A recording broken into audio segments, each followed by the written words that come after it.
At tayo na ang magkasama pag hapon na, tsaka natutulog tayong dalawa sa kwarto. Opo, pagkagising mo kanina,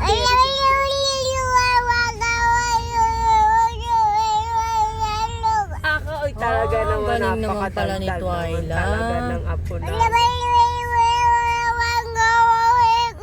Ay, ganun talaga, ganun baby. paga, Good anak. talaga ang baby namin. Oo, yung palang ginawa ni Oh? Twyla maghapon. Oo, Ayan na. nagdaldal.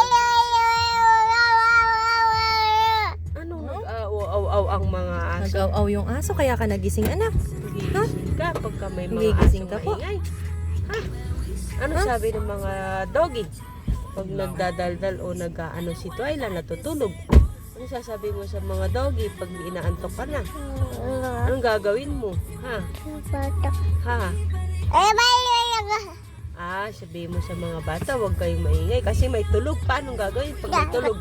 Paano gagawin pag may tulog? Hindi, paano yun? Paano na nga pag may tulog? Anong gagawin?